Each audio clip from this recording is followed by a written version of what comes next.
Well, thank you very much, Pastor Wayne, and it's really kind of surreal to be in person. Some faces I recognize. Can I just ask who has attended one of the online ones that I've done, if you don't mind?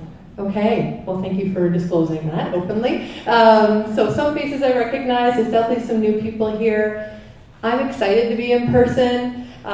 When Wade saw me right away, he said, "You're really tall," because he's used to just seeing me like this. And I'm also a mover, and so this is going to be interesting with a stationary mic that I can take with me, but I also talk with my hands. So I'll make it work, and hopefully we can make it work together. As Wayne said, my name is Ann-Marie, and I have worked in mental health for a very long time, and I love it. I love helping people heal their trauma, renew and change thinking patterns, but I especially like helping people with their emotions. Because I feel like that's an untapped resource that I'm going to generalize and say that most of us don't know how to do it very well naturally. I think society, maybe the last 100 years or so, we've forgotten about emotions, how to process them, what's their purpose, how do I react rather than respond. And one type of reaction is suppression. And I find that incredibly common in my practice. A lot of people I meet with either struggle with outbursts of emotion, high anxiety, high anger, grief that overwhelms them, you name it, or they're disconnected. They can't feel their emotions. And my job is to help people navigate that, to understand what are the barriers, how do we unlock these, and how do we do it in a safe way. So I'm going to talk in a bit of generalizations, knowing that everybody's story in this room is different. Maybe you're here for yourself, maybe you're here for someone that you love. And so I'll do my best to try to cover, what makes sense for most people. We are going to take a break as well. I should have mentioned that. I'll probably go for about half an hour. We'll take a 10-minute, what do you call that, the 6-inning stretch. And then we'll finish off with lots of skills. I like to give people really, maybe it's the 7th inning, lots of really meaningful skills, because that can help us navigate our emotions better. I am feeling tied down with this. I'm going to try. We're going to try moving. I have been in a car all day today, so let me just pull up my thing. My computer keeps wanting to go to sleep. I've actually never done a presentation without a PowerPoint, so this is new. You guys are getting a first of a few things. First in person since the pandemic, first without a PowerPoint. I want to tell you the tale of two ditches, okay? So when it comes to emotions, when it comes to feelings, emotional pain, people often land in one of two ditches. One is the ditch of reaction. That's the outburst I was speaking about. And maybe it comes with lots of different behaviors. We honestly all cope the best way that we know how. If no one taught us, we just figure it out. And sometimes we were taught by what we saw. Big boys don't cry. I'll give you something to cry about. Things like that. Or, hey, this is how we settle it. I hear that too. Or, girls, be polite. We don't tell people what we're feeling. Sometimes we don't tell them what we're thinking. There's generational pieces to this too, and I see it in my practice. Different generations were taught different messages about emotions. Millennials, I'm a geriatric millennial, that's what they call us. And that means I just made it. I'm almost a Gen X, but I just made the millennial. And we're sort of the first generation where feelings started to get talked about again. But we're still not great at it. We're taught about feelings, but no idea what to do with them. So that's the one ditch, is the reactions. Then the other ditch over here, and it is a form of reaction, is the suppression ditch. Just, I don't feel my feelings, I think them. When people have gone through trauma, or if it's a learned behavior, there's sort of this disconnect that can happen between how we think and how we feel, between our head and our body. And when I was trained in mental health, 23 years ago, we were taught, change your thoughts, it'll change how you feel. It doesn't work that way. We now know, and research is showing this, and quite frankly, I've seen it. When I've shifted my practice, I saw the shift in people's progress and recovery. We now believe that mental health is 20% how you think and 80% neck down. Emotions and physical sensations. Your nervous system and all the emotions that you will see on the emotions wheel on the last page of the handout. So people suppress for lots of reasons, not even consciously. Sometimes it is. Sometimes it was a message you were given as a child. Just pull up your bootstraps, stiff upper lip. Maybe it wasn't a safe environment where you weren't invited to feel your feelings. Or maybe because of trauma, the feelings got locked in. They were too painful, too dangerous. So people can be in the suppression ditch or in the reaction ditch, where it's healthy. And quite frankly, maybe it's disproportionate for me because I work with people who tend to struggle. But every person that I've ever come across in the last 20 years of doing this work, very few naturally find the middle ground, which is responding to emotions. Anger is great. It's protective. It's healthy. We were wired to have angry emotions sometimes. And responding to that anger is healthy. Suppressing it, bad news. It'll lead to a bunch of problems in your body. Reacting from it can get us into trouble, can hurt people, can hurt ourselves. But in the middle, responding is healthy. And I'm going to explain this a little bit more using a slinky. This is why the mic thing will work with it. Okay. So, if anyone here is a doctor, forgive me, I'm going to give the social work explanation about our central nervous system. And I'm not a neuroscientist, but I do know a little bit about our nervous system. And if you've seen my workshop, you've seen the slinky before, bear with me, hopefully it bears repeating. But all of us have a beautifully designed central nervous system, which is basically a bunch of neurons and wires that connects from our brain stem to every organ in our body. And I use this slinky to represent it. So if I'm going through the woods, normally, happily having a little walk, my nervous system, whoa, it's not like that. That would be bad. Normally, it's happy, just ticking along, tickety-boo. It's mostly at rest, with a little bit of activation. Before this workshop today, because I'm excited, always a little bit of healthy nerves, a little bit extra adrenaline in there, so I have energy, a little bit of extra cortisol, the stress hormone, so I can focus. And this is how we're meant to go through life most of the time. But let's say I'm going through the woods, and from the corner of my eye, I've got pretty good peripheral vision, I see a grizzly bear. I don't need to take even a second to think. In a millisecond, my brain will send a message to my nervous system through my eyes. Uh-oh, danger. And my fight or flight response will get activated. And that would look something like this. Lots of energy, lots of adrenaline, so that my heart will beat faster, so that I will get more oxygen to my muscles, more blood to my extremities, so that I will be strong and I can run if I need to. I can find my pupils dilate so I can find the path of least resistance through the woods. My stomach says, Ann-Marie doesn't need to digest her lunch right now. She needs to run. So my body will shut down, central digestion processes and prioritize muscles and oxygen and blood. And about 30 physiological processes happen in an instant, so that I can either fight the bear, the fight response, or I can flight, run away from the bear.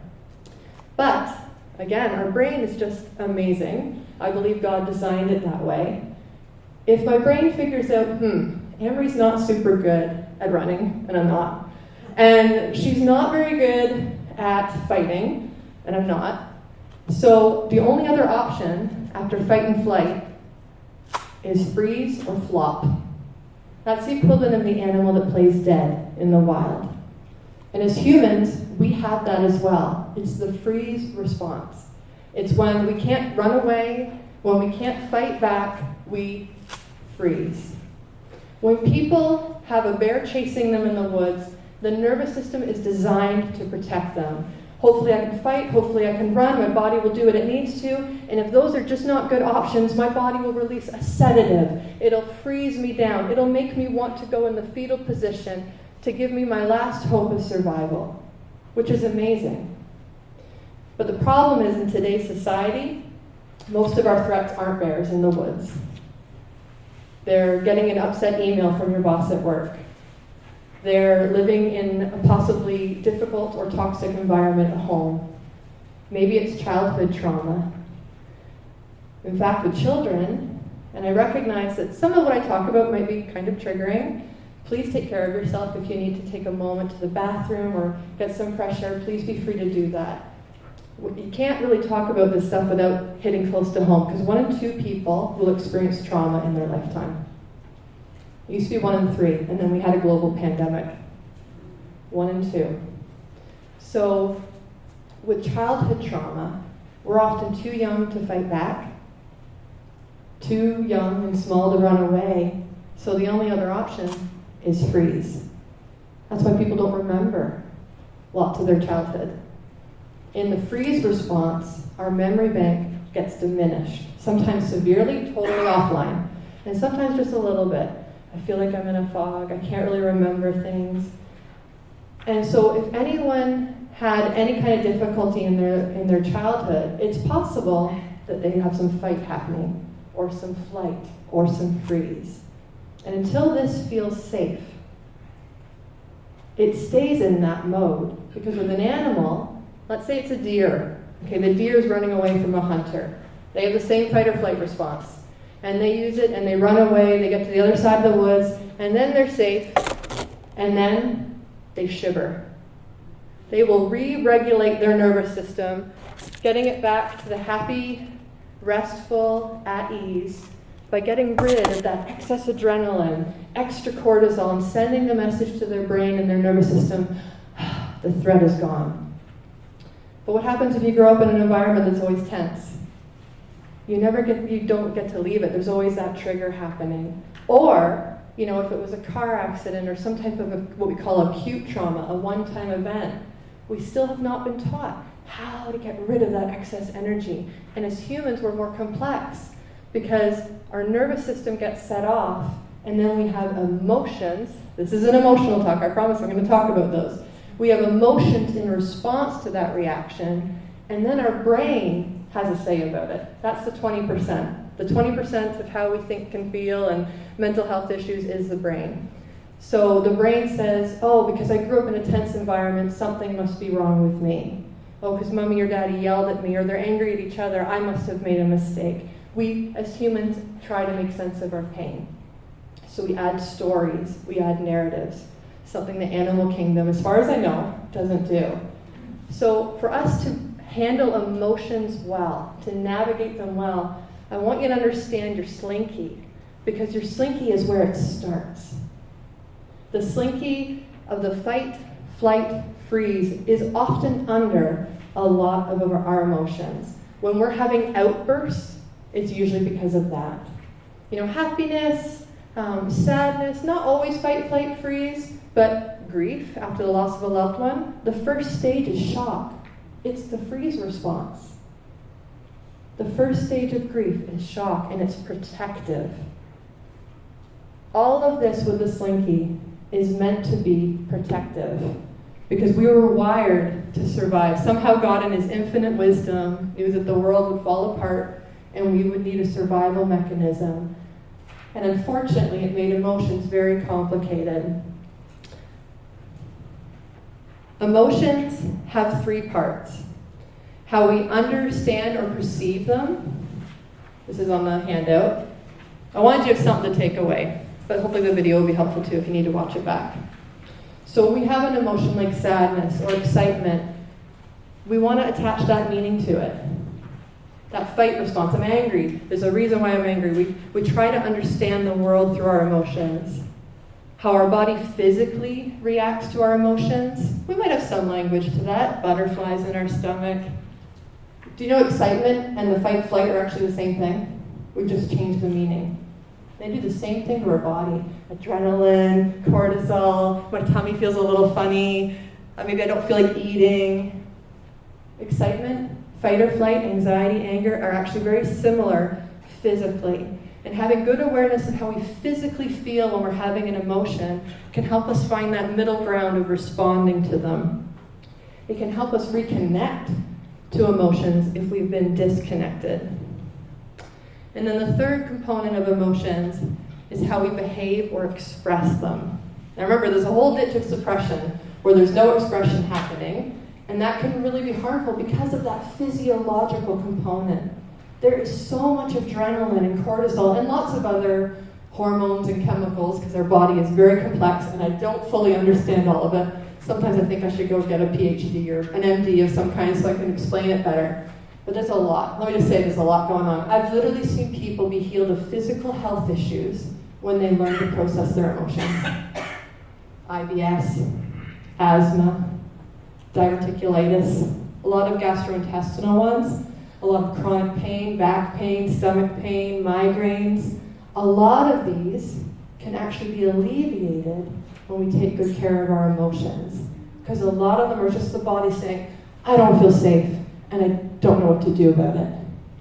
If you get coat hanger pain, that's me. I'm here in here, guys. I was not taught. I was a therapist for 10 years before I learned how to feel my feelings. So you can know about emotions and still not feel them. And coat hanger pain, neck, shoulders, upper back, that's fight or flight. Teeth grinding at night, that's a fight response. Your body's telling you it wants to express something. And there's a quote, when the heart silences, the body will whisper. And when we don't listen to the whisper, the body will shout. And I've seen it. I know this to be true. So that was the suppression ditch, and then back again over here to the reactive. Again, the behavior, right? So we tend to see the behaviors for people who are angry. I will tell you right now, anger management classes do not work. Because not anger. There's something under, there's emotions under that anger. The anger is the fight response. But there's often shame or grief or fear or loneliness or betrayal or something else underneath it. That's why I want you to understand the slinky. Because if we understand it, we can look into it and get really curious about what we might be experiencing. I have so much grace for people who struggle with anger, because there is always something under it. I actually learned that when I did my MSW, Masters of Social Work placement at the Central East Correctional Center. So you're working with people who have been imprisoned for a crime, and a lot of them, it was an outburst reactive crime. And that was when I was taught anger management classes don't work. Thankfully, they had some really beautiful rehabilitative staff in there that gave people a second chance because they taught them about their feelings. It might sound simple, but it's quite profound. Like even my little boy, I don't know if he's going to be super popular because of this, but I'll tell him, how are you feeling? Let's practice. Mama, I feel so upset. Mama, I feel so lonely. Whatever it might be. Let's give them words for this and ways to express it. We are all emotional beings. Even if you're a logical person, a thinker. All of us, our brains are designed to process information through the emotional part of our brain first. But for some people, because of trauma, or because of it's what you were taught, or maybe because of temperament, we learn to say, I'm going to make that a logical argument. I can look at it, observe it, think about it, that makes me feel better. But even if you're a logical person, and it's great if you are, emotions are still part of your reality because it's part of our human experience. Emotions can be helpful. They can be protective. If we feel hurt in a friendship, maybe we need better boundaries. Maybe we need to tell someone there's a difficulty or they've done something that hurt our feelings. If I'm feeling a little irritated, I know that's probably a cue that I've not been taking very good care of myself. People are very hard on themselves when they get cynical, a little edgy, a little short-tempered. Those are all signs. They're all signs of something else going on. Emotions always have a reason. They're always valid. Even if the reason is not accurate to the situation. Let's say someone gets really hurt because maybe you couldn't go out for dinner with them. And they go from 0 to 60 and they're angry or they're sad, whatever it might be. And you might think, whoa, where's this coming from? Those emotions are valid even if they're not accurate. Because something made them feel that way. And what it probably was a reminder of historical pain. What we see on the surface are the reactions. Sometimes we see the fight, flight, freeze, fawn. I didn't mention fawn because with the slinky, it's kind of a combination. It can be fight or flight or freeze, but it's more about social appeasement. It's people pleasing.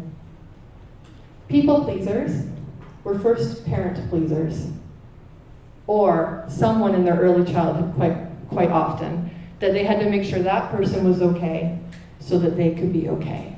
It was about the slinky. Something didn't feel safe. Often, and again, I'm saying generalizations. I recognize this is not going to be everybody's story, but just in case it's someone's, if you had a parent who was emotionally unpredictable, you would learn to survive that using fight or flight or freeze energy, and it would show up as social appeasement. A lot of therapists started out as a parent therapist. It's how we were wired. We had to navigate, okay, and you get hyper-vigilant to people's emotions. You know how to walk on eggshells. You know how to handle conflict, even if you don't like it, because you usually personalize it. I could go on and on. But that's the fawn response in action. Right? Just like the bear in the woods. The pupils dilate, find the path of least resistance. It happens in social situations. Is someone mad at me in this room? Is everybody okay? Is this workshop going okay? Hypervigilance. It really comes back to our basic human instincts when we look at emotions. So an iceberg, you've got a picture of it on your handout. You've probably heard this. If you're on social media, this has become a meme. There's more, I'd have to say Gen Z talks about emotions a lot more probably than any generation in the last 100 years. So sometimes we see this iceberg analogy. And with an iceberg, about 3/4 of it is under the surface of the water. We have no clue how big those things are from the surface. And that's the way it is with emotions. We see just this little bit. We see the outburst. We see the person who's gone to isolate because maybe they're suppressing. But what we don't see is the 30 years of trauma. What we don't see is the burnout and that they're at the end of their rope. Or what we don't see is that no one's ever taught them how to be healthy with their emotions. Maybe we don't see oh my goodness, the stories I've heard. Obviously with confidentiality, I can't share them, but people go through pain when you would not have any clue. A lot of people who end up in helping professions, first responders, pastors, often have histories of trauma, and people hide it well. They hide it very, very well. So we see this little bit. You know, when I see a clerk at the grocery store and they're very, perhaps gruff, not making eye contact, being very short, you know, I could be gruff back. You know, that kind of put me off a little bit. But I've learned that that's just the tip of the iceberg. And usually I'll try to say something like, hey, sorry if it's been a rough day today. Thank you for what you do. I literally see shoulders go down. Because you know what? Validation feels safe. And some of us have grown up with no validation, so our slinky has never learned to shut off. So we see the little bit, but underneath there is negative self-talk. There is, sometimes unhealthy cooking strategy. Okay, sorry, there is negative self-talk, there's avoidance, but underneath the initial reactions are the more complex emotions. So on the emotions wheel, it just gives some examples.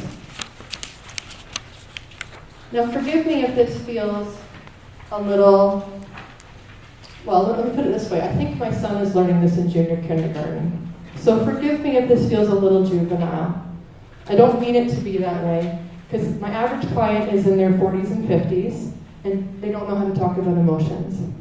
We were not taught. Okay, so I'm redoing that for you.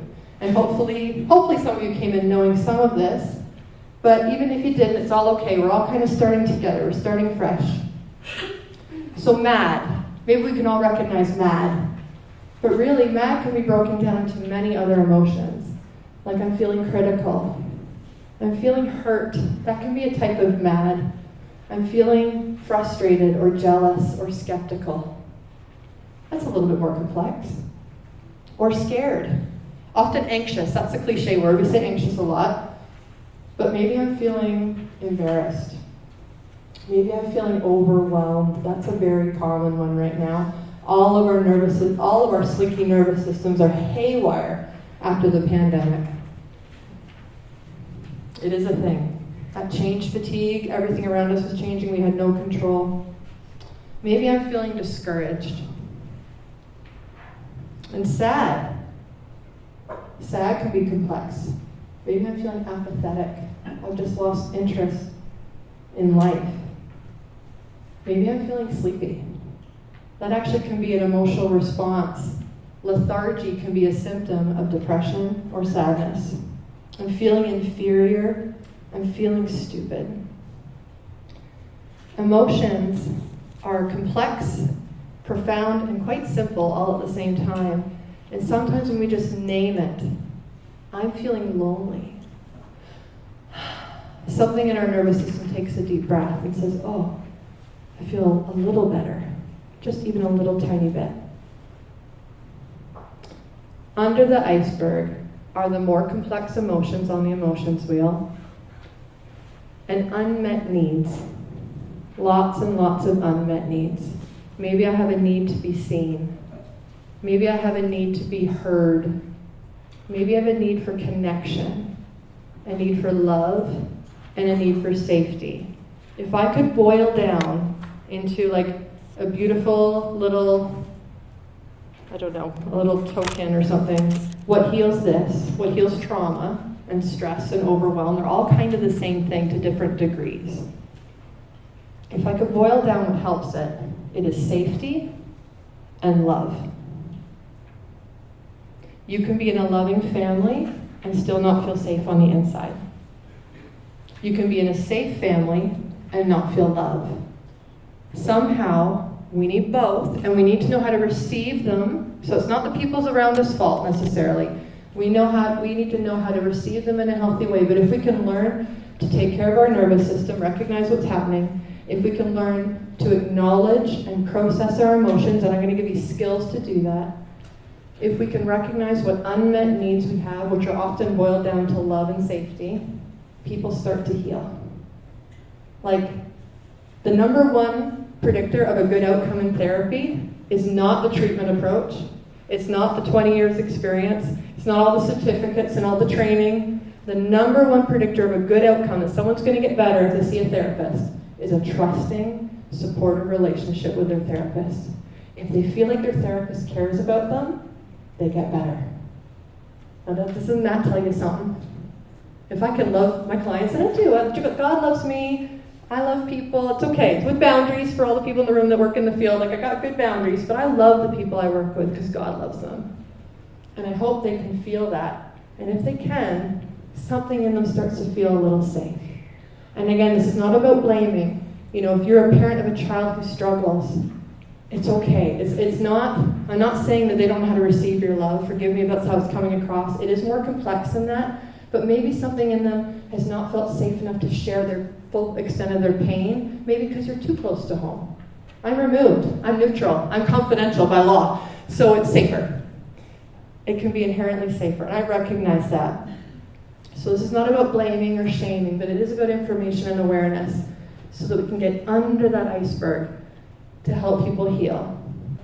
Now, I need to acknowledge a couple things that I didn't when I started.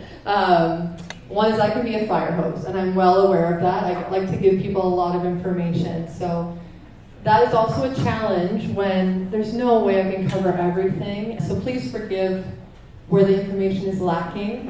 One of the things I was thinking of on break is that sometimes it's not even our trauma that we're feeling. Generational trauma can also be a thing. And we literally can see the imprint on people's genetic makeup when they come from a community or a family line where there's been trauma. We even see it in worms. That's actually where we really discovered it, in worms. If one generation of worms came across a poison in the ground, the next generation would have markers in their DNA making them allergic to whatever was around the poison so that they avoid it. Isn't that wild? I think God wants us all safe, even the worms. But unfortunately for humans, sometimes people are born carrying markers of trauma that's not even theirs. That's why as therapists, we learn to get kind of nosy. It's called being curious. We get really curious. I say nosy as a joke. But we genuinely want to get curious and explore with people what's under their iceberg. What have they been through? It could be bullying at school. It can be, they even did an experiment. It's called the still face experiment. Maybe you saw this. It's quite hard to watch. Yeah, someone's nodding. It's very hard to, as a mom, I can't watch it hardly. What's that? It's called the still face experiment. So what it is it's a mom and a young infant, and they're facing each other. And they're cooing, and they're engaged, and they're going back and forth. And it's lovely. But then the mom is told, turn away. And then when she comes back, she has a flat affect, a flat face, no expression. And when you watch with it's hard to watch, but I'll just tell you. So what happens to the infant is first it starts to try and re-engage mom. And it gets no feedback. So then it starts to look around, almost like it's looking for help, like what's going on here? And it gets no feedback. And then it starts to cry, like whimper a little bit, trying to get its mom's attention. And then what happens, and they stop the experiment just after this, thankfully, is the baby starts to arch its back. It has a pain response to just no emotional expression. And thankfully, you get to see this in the video of this experiment, there's a repair. The mom turns back, she's fine, she's cooing, and baby is happy. But if we grow up with no repair, that can cause pain and lack of safety. And it doesn't mean someone had a bad parent. That's why I mean this is complex. This is not about shame or blame. I had a mother with a very serious mental illness. Beautiful woman. So caring and kind. But her affect was anything but predictable. And that affected me. And I know many other people have different stories similar to that. So when people say, well, Ann-Marie, I don't have trauma, I don't have, I had a good life. Well, I'm glad to hear that if that's hopefully was true. But I also know a lot of people that have been through a lot of pain tend to invalidate their pain. They don't recognize it because it was normal for them. Even survivors of sexual abuse think it's normal until they reach adulthood because that's all they knew. So it is complex. I can't cover everything, but please, no shame. If you're in here, a parent or a sibling or a daughter or a son, and you're like, oh man, I've been reactive, I've been explosive, or oh, I had a still face, or oh, I was burnt out when I came home from work, and we're human. I'm a therapist and I do not get it right all the time. So we need to learn and grow together, and there's so much grace for that. And these things can be restored. I really believe that. And we all have emotion cycles. Emotions are often part of a cycle. Often what happens, it kind of goes in a little bit of an order, but not necessarily. And this is not about a formula, but just to give some insight. So let's say I get a text from my friend, and the text doesn't have a smiley emoji, and she sounds a little bit curt, a little bit gruff, a little bit upset. Before my brain starts thinking, uh-oh, the very first thing that's probably going to happen is I'm going to read it, the information's going to go into my eyes, and I'm going to go, I'm going to have a physical response first. We don't usually catch that. Micro moment, my nervous system has just been activated. And depending on my past and other situations and the narratives that I made sense of my slinky with, is going to create the new cycle for me. So for this example, and this is on the handout in terms of that little circle with the hand. So the sensation, my nervous system, maybe I feel like a gut punch in my stomach. The other day I got some bad news, and I remember it felt like my whole body started tingling just for a moment. Because our nervous systems are real, but if we're not in tune with it, we can miss this stuff. So you might have some physical sensations first. Then emotions tend to be next. Our nervous system is wired to be our survival mechanism. It happens in a micro moment. Then information gets processed through our emotional brain. Before our logical brain, before it hits the front, this is where we think, it has to go through some emotional cycles. So then maybe I think the turns into, maybe I'm afraid, maybe I'm anxious, maybe I'm feeling ashamed, maybe I'm embarrassed, depending on the context of the text. And then I have thoughts. If you struggle with lots of thoughts, very common. I'm here to tell you today, those thoughts, the racing thoughts, are responding to a racing nervous system. This happens first. So the uh-oh moment, then I have some emotions attached to that, then I have thoughts. Uh-oh, what did I do wrong? Is she mad at me? Did I say something wrong the last time we were together? People always reject me. What's wrong with me? And then after the thoughts, we tend to have behaviors. And these behaviors are really, we're just doing our best to survive the world. We're just doing our best to satiate and calm the pain. But often, it can be problematic, unfortunately. So maybe the behavior is I start sending her copious texts. I'm so sorry, did I do something wrong? I'll be better next time. Or forgive me if this analogy is not perfect, but maybe you're getting the drift, hopefully. Or maybe the behavior is, all right, then I'm just going to cut off the communication because I'm not sure that feels safe anymore. Or maybe the behavior is I text someone else. Did you hear what so-and-so said? And depending on my slinky, that can impact my behavior. If it's fight, I'm going to send a nasty text back. Or I'm going to gossip. If it's flight, I'm probably going to send lots of anxious texts, or I'm going to maybe cut off. And if it's freeze, I'll just drop the phone and check out for a bit. Maybe take a nap, because my body's going to release that sedative. It's going to want me to disconnect to protect me. Do you see how these connect? Is that making sense? And that's why just changing, we say to people, just think positive, or just have more faith, or, this is how you communicate well. I love John Maxwell, and he has books on leadership and communication, all these great ways to communicate, and all that's great. But if none of it takes care of the slinky, we're going to do the same cycle over and over and over. Attachment gets in here. I didn't even put that in here. Depending on our attachment style, if I have an anxious attachment, I'm afraid people are going to leave me, I'm going to do everything I can to make sure that person doesn't go away. If I have an avoidant attachment style, which is often connected to the freeze response, I'm going to cut people out because I'm going to reject them before they can reject me. We're all just trying to survive. And until we're taught safety, we don't know how to rewire that cycle. And I gave a simple example about a text. But what if it's something a little bit, a spouse coming home upset from work? What if it's a child who's struggling? What if it's burnout and having a toxic relationship with your boss at work? That's very common. 80% of people identify that their manager has a direct impact on their mental health for the bad. So if you are struggling at work, you are a human being. That's very common, unfortunately. So life happens.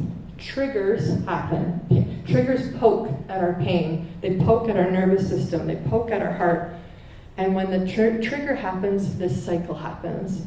Sensations, physical, nervous system, emotions, how I feel, thoughts, what I think about how I feel, and behaviors. And technically speaking, we could intervene at any point in that cycle. But it is very hard to just change an emotion. It is easier to change a behavior. It is easier, actually, believe it or not, to change a sensation. We can change our nervous system. It's even easier, technically, to change a thought. But emotions, which we're here to talk about today, in my opinion, are the hardest to change. If I'm sad, I can't just make myself feel happy. If I'm anxious, I can't just make myself feel safe. If I'm angry, I can't just swallow it and will it away, although we try, but it bleeds out in other ways.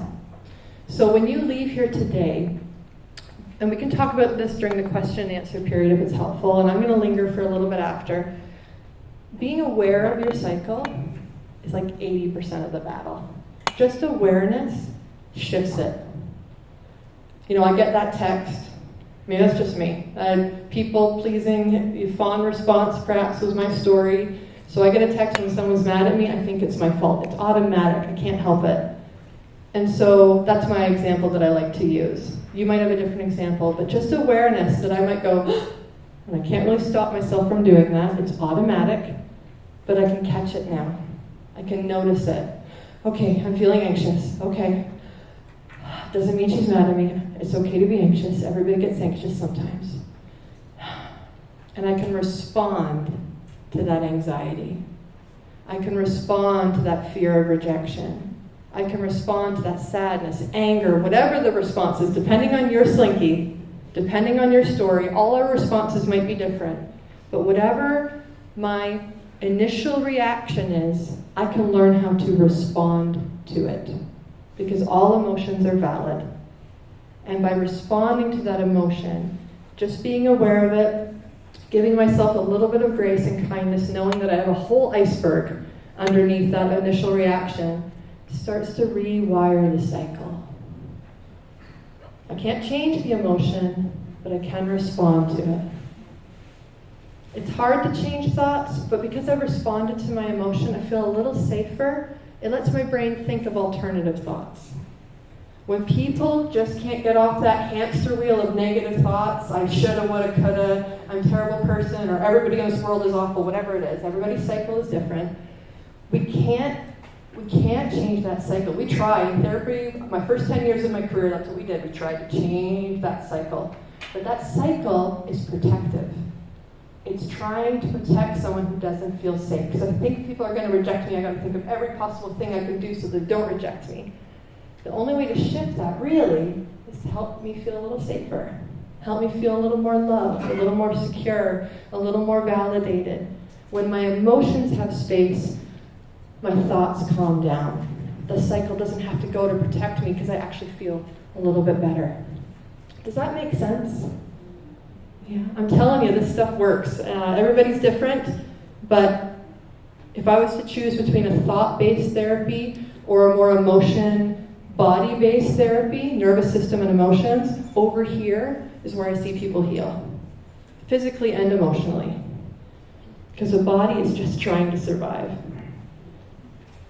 So if you have a journal, at nighttime, if you're one of those people that like to journal, I do. It could be really good for your nervous system to journal. It's expression. Maybe journal your cycles. You can even find handouts on this online. This is where cognitive behavioral therapy can be helpful. They actually have little spreadsheets that track these cycles. They get part of it right. Let's look at the cycle. But then they say, let's change the thoughts. I might disagree with that part pretty openly. It's very hard to change thoughts when someone doesn't feel safe. But awareness can help. So what I want to do is leave you with some tools that once you're aware of your cycle, or maybe it's your loved one's cycle, a lot of times people come to therapy because they have a loved one that needs therapy, and so that they're just trying to learn the best they can to support the person, which I think is really beautiful. So whether these tools are for you or someone else, hopefully they're helpful. And they are tools to help shift the cycle. They're tools to help take care of the slinky and to take care of your heart.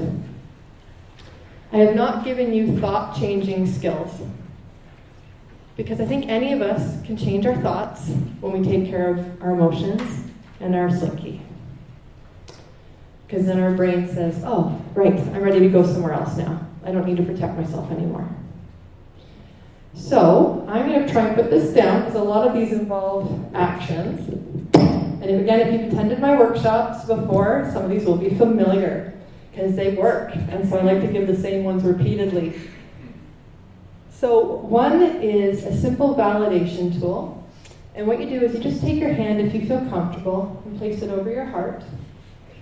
And research tells us that when we do this, we release a chemical called oxytocin, which is the same thing a mother releases when she has a baby. It's a bonding hormone, the cuddle hormone they call it.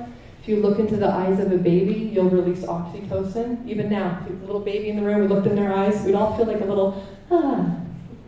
Well, we can do that for ourselves by putting our hand on our heart. Baby therapy should be a thing. Let's all just look at baby's eyes. So, hand on heart, and then just name your emotion. Like, I feel really overwhelmed.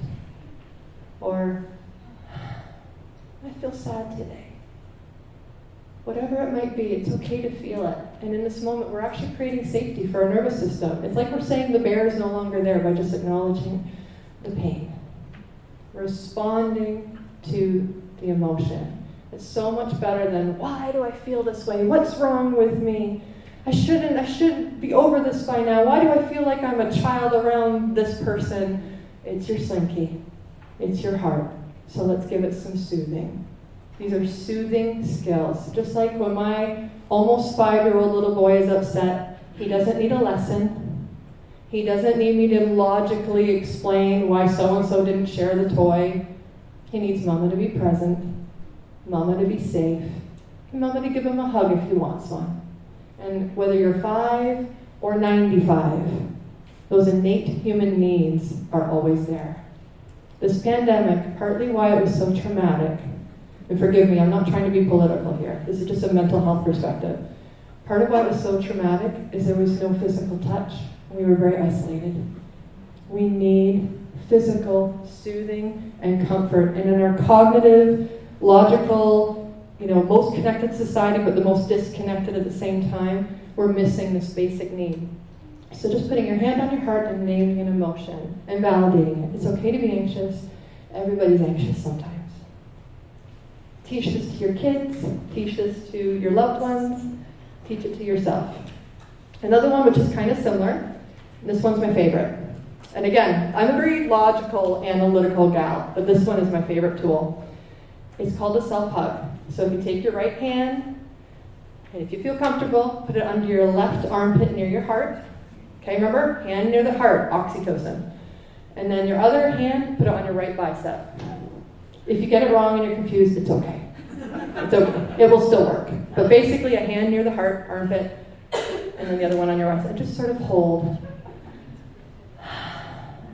I actually can't do this without taking a deep breath. Because when you do this, when you hold yourself in this posture, you're activating a muscle in your body called the vagus nerve. And what happens in Vegas stays in Vegas. And I only have so many jokes. But your vagus nerve is the opposite of your fight or flight response. It's your body's peace muscle. Imagine that. We have a muscle dedicated to peace. It's called the vagus nerve, and most of us have very weak ones because we don't do this stuff in society anymore. We're very highly anxious and overwhelmed. Even if you're not anxious in your thoughts, our bodies are anxious. Email after email, I go to work, and gotta drop off the kids, and gotta do this, and oh yeah, my mom called, and I'm a sandwich generation, so I'm taking care of both of them, and you name it. Bumper to bumper traffic. People are white knuckling through life. Our slinkies are like this. So we need stuff like this. And I have one person, and I have freedom to share this. They started incorporating this at 2 o'clock every day for 2 minutes. Just sit, they call it Safety Sam. There's a story behind that. We used to have a little guy on our computer, Safety Sam, and he'd tell us, get up and stretch every few hours at work. And it was to help our ergonomics, our body posture. But this is a Safety Sam for your nervous system. And the name Samuel means to listen. So it's kind of like you're listening to your body, just checking in with yourself. You can invite God into this moment if you believe in God. And that can be a self-soothing tool. It's my favorite. But it does like 5 things at once. It's self-soothing, it's grounding, it's releasing oxytocin, it activates the vagus nerve. It's a superpower. A lot better than just think positive, hey? Another one is rub your arms. Feeling sad, feeling lonely, feeling overwhelmed. This can be a soothing tool. Just rubbing arms. It might feel too simple, but I'm telling you, this stuff makes us... If I was running from a bear in the woods, I would not be doing this. Unless something was severely wrong. So when we do these things, we are rewiring our nervous system and sending cues, physiological cues that I must be safe. This is maybe too much disclosure. I don't usually share this level. I'm a therapist. We don't talk about ourselves. But I remember one day in daycare, I was 4 years old. It was nap time. And one of the workers came and stroked my back. And I was awake, but I pretended to be asleep because I didn't want her to stop. It felt so nice. I remember feeling safe and loved. And we don't have that enough. But just because we're busy or overstimulated, even if you like touch, you could be overstimulated and not want it. But doing stuff like this brings us back to our humanity and the simplicity of life that I believe we were meant to have, and something in us starts to heal. Another thing you can do is have a comfort object. This might be more of a grounding object, but we have a stuffed ice cream cone in our house. Like, it's a big stuffy, and it's an ice cream cone. And my husband, myself, my son, we all like to cuddle it. But it's like a comfort object, so you could have something like that. A nice blanket. Therapists, we like our cardigans. I think it's our secret comfort object.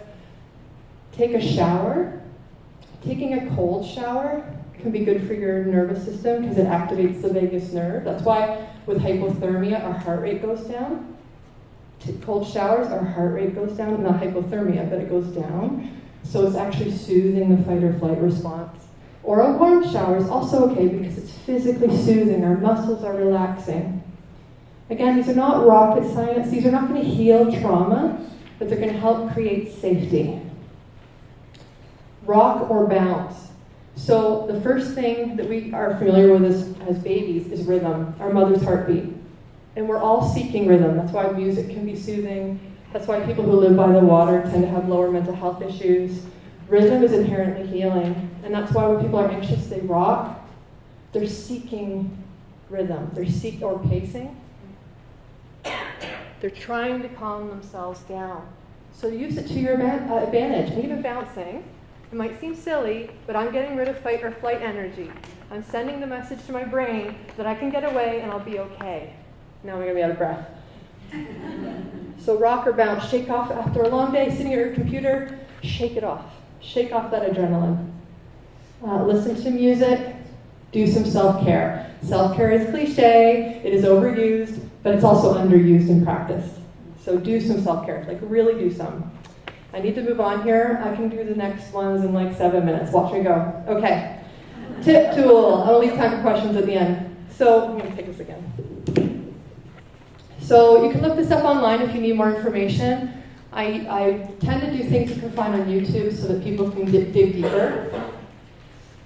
The tip tool. See, I really am out of breath now. I'm so out of shape.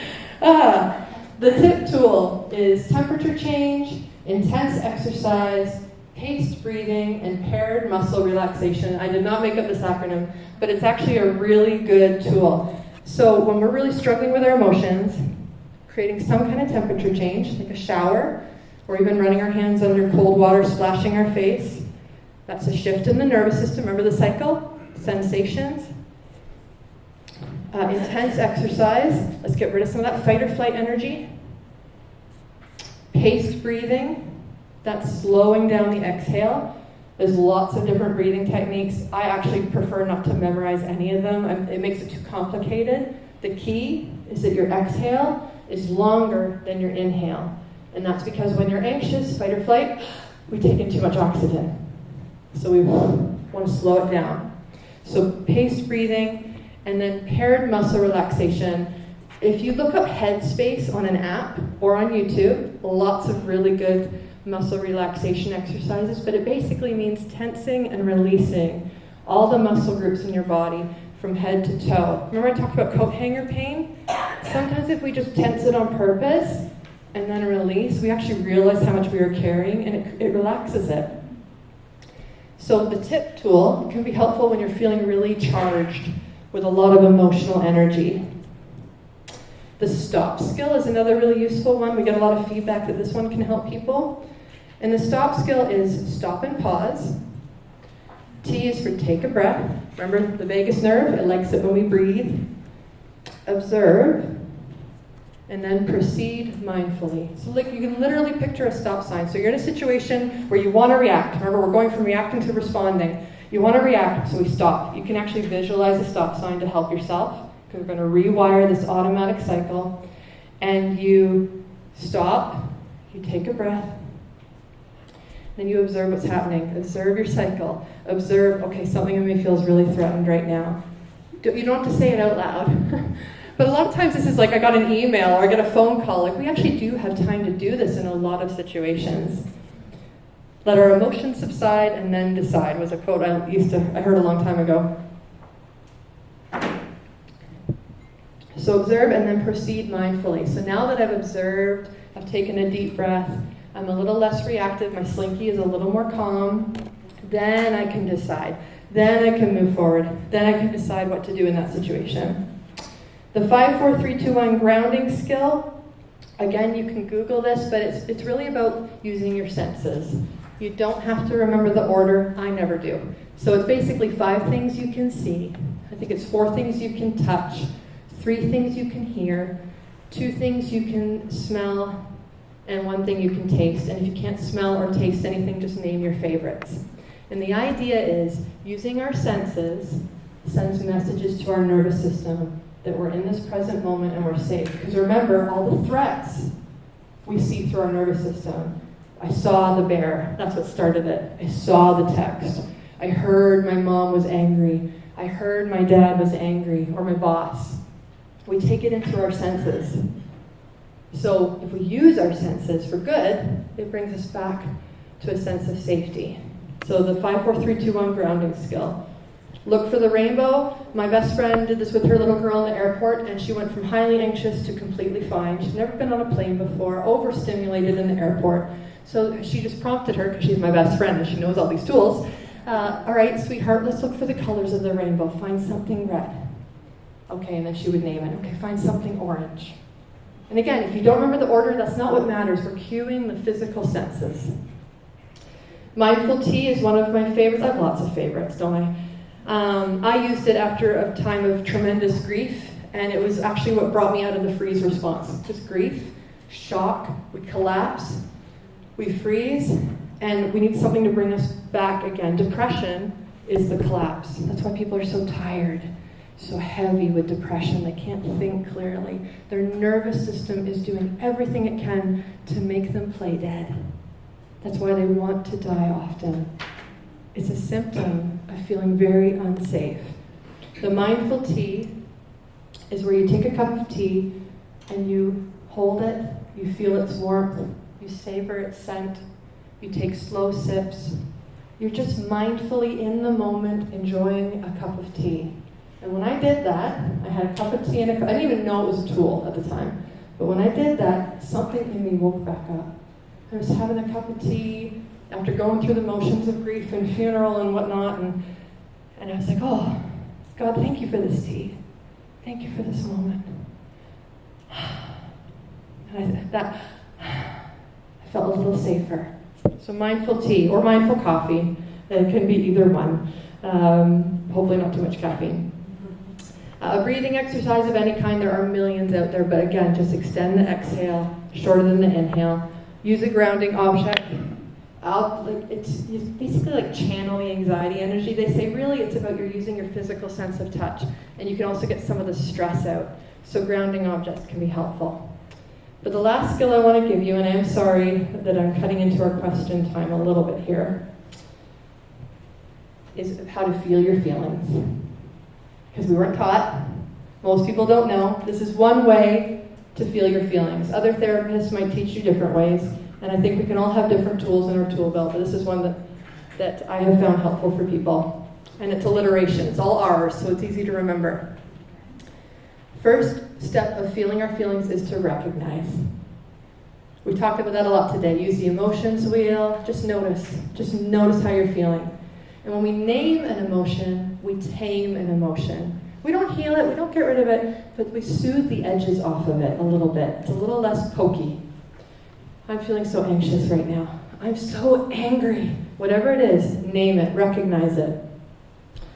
Simply naming how you feel begins to validate how you feel, and it can create safety, especially with practice. So if you try these tools and they don't work, please give it a little more time. These things take practice, just like working out. So then we've recognized it, then we respond. We're going from reacting or suppressing to responding. Allow yourself to feel your feelings, riding the wave of sadness or anxiety, and so on. Cry into a pillow. Literally your tears when you're upset, if I were to put them under a microscope, they have cortisol in them. Your body's trying to flush out stress. It's your safety release valve. Tears have a purpose. That's why sometimes after we cry, we feel a little bit of a relief. We also feel very tired. Cry into a pillow, verbally lament and express. In the Bible, the Psalms, a third of them are lament. We used to do this well as a society. I'm just saying the last 100 years, maybe it was the world wars, somewhere we forgot how to feel our feelings. We forgot how to be embodied in our bodies. So lament, express. My bones feel so weary unto death. Like, this is how King David would talk. Allow yourself to breathe and be present with your emotions. Just sitting with them. You don't have to change them. You don't have to judge them. You're just allowing. As long as you're safe, allow them. And you can always meet with a therapist to talk about more nuances with that, but that's the basic of responding. And then reset. So if it's recognizing is here, you're going into the emotion with responding, and then you want to come back out the other side with a reset. Because we don't want to always live in an emotional space. It's not, if I'm really sad or I'm really angry, I can't really go to work like that. I have to, put on a happy face, whatever. I have to be mom or make dinner, whatever it might be. So I need to come back out of that emotion. That's not suppression, that's containment. Containment is a good skill. Suppression is long-term, not going there, but containment is just coming out of it to take a break. So that might be rest, maybe take a nap, lay down, sit down in a chair. If you're a busy parent, maybe it's going to the bathroom for 5 minutes by yourself. Some kind of rest or a healthy distraction, like just do something totally different. Don't think too much, don't feel anything, just like watch a nostalgic show. That is okay, in balance. Journal, do some self-care. Another one that's really helpful, go for a walk. When you feel it's very emotional, it's very physical. So sometimes going for a walk can kind of bring us back. It's also really good for our nervous system because when we walk, we look around. And it does something called bilateral stimulation, and it can be very healthy for our nervous system. And then later on, not right away, revisit. After you've gone in, you've responded, you reset, revisit. Because what that does is it gives you more awareness about your cycle. It might be worthwhile to reflect on how you were feeling. Did you notice a theme? When you were lamenting and processing, which I'm a big fan of, did you say something like, whenever I put myself out there, people take advantage of me? We expose core beliefs when we lament. Things that we don't even know sometimes that we think. So revisit, notice if there was a theme. Use curiosity. I wonder why I felt that way, rather than judgment. Why the heck did I feel that way? Judgment is shaming and unsafe. Curiosity is gentle and compassionate. Whatever came up might be something to explore, using some self-help tools in therapy or with another support person. And as I could go on and on, I will start to wrap it up right there. I will stick around for a few minutes of questioning and then release people, so please be free to go if you need to, but I will linger in case people have questions. You've been a beautiful group. I hope this was helpful, and I hope all of you are able to leave with some extra grace for yourself to validate how you feel, because emotions are always valid, always. Okay? Thank you very much.